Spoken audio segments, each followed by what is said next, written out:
উপস্থিত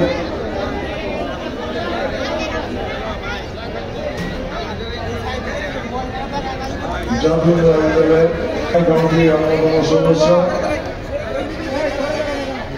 পূর্ব কাতারের কৃতি সন্তান জনাব মনিরুল ইসলাম সহ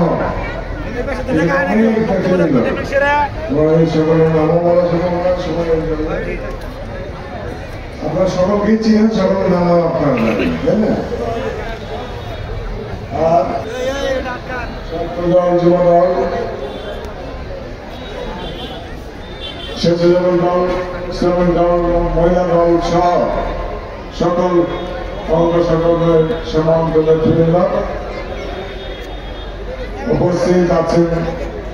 আমার প্রিয় দিগন্তগামী ইউনিয়নের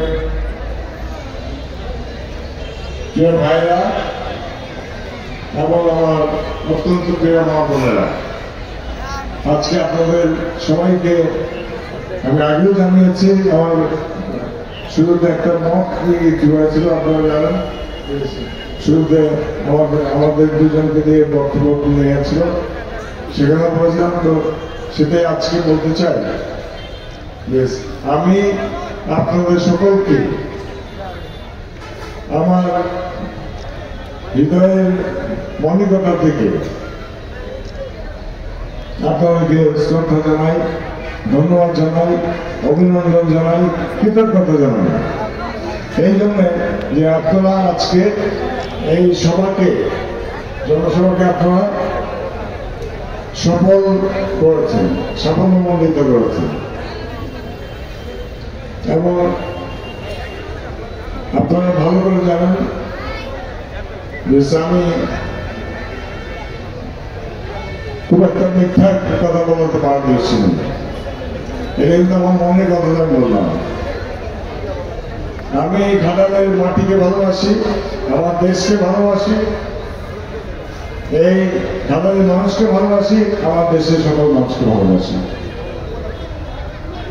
আমার নেতা, আমাদের নেতা শহীদ জিয়াউর রহমান ঠিক একই জিনিস করতেন এবং সেই জন্যই তাকে এত ভালো লাগত এবং ভালো লাগার কারণেই কিন্তু মূলত আমি এই বিএনপি, আমাদের প্রিয় নেত্রী, দেশ নেত্রী বেগম খালেদা জিয়া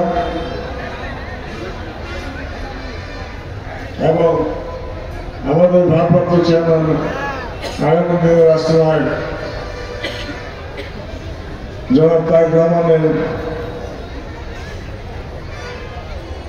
নেতৃত্বে আমি কিন্তু আজকে প্রায় 37 বছরের মতো হবে আমি আপনাদের সবাইকে নিয়ে আসছি একসাথে। এটাই আমার বড় একটা অর্জন বলে আমি মনে করি এবং আপনারা আমাকে ভালোবাসেন, আপনারা আমাকে সমর্থন করেন, আমার নেত্রীকে ভালোবাসেন, আমাদের নেতা শহীদ জিয়াউর রহমানকে ভালোবাসেন এবং সেই জন্য আপনাদের সকলকে আবারও আমি ধন্যবাদ জানাচ্ছি, কৃতজ্ঞতা জানাচ্ছি। জাতীয়তাবাদী দলের সাথে আপনারা আছেন, জাতীয়তাবাদী শক্তিকে আপনারা পছন্দ করেন, এটি হল সবথেকে বড় সত্য। জীবনে নাগরিক হিসেবে এটাই মানুষের প্রধান এবং মূল কর্তব্য। দেশকে ভালোবাসতে হবে, দেশের জনগণকে ভালোবাসতে হবে, দেশের মাটিকে ভালোবাসতে হবে, তাই না? তো সেই জন্য আজকে এটাই আপনার কাছে বলার, এই যে দেখেন এত কিছু হয়ে গেল, এই যে 17টি বছর আমরা কি দুঃশাসনের কবলে পড়েছিলাম, কি একটু মহা স্বৈরাচার, এত বড় স্বৈরাচার এই পর্যন্ত পৃথিবীতে কেউ আসে না। এই স্বৈরাচারী কি করে গেল একদম আপনার নেতৃবৃন্দ বলছে, আমরা প্রায় বলে থাকি, আপনারা টেলিভিশনে দেখেছেন, তাই না?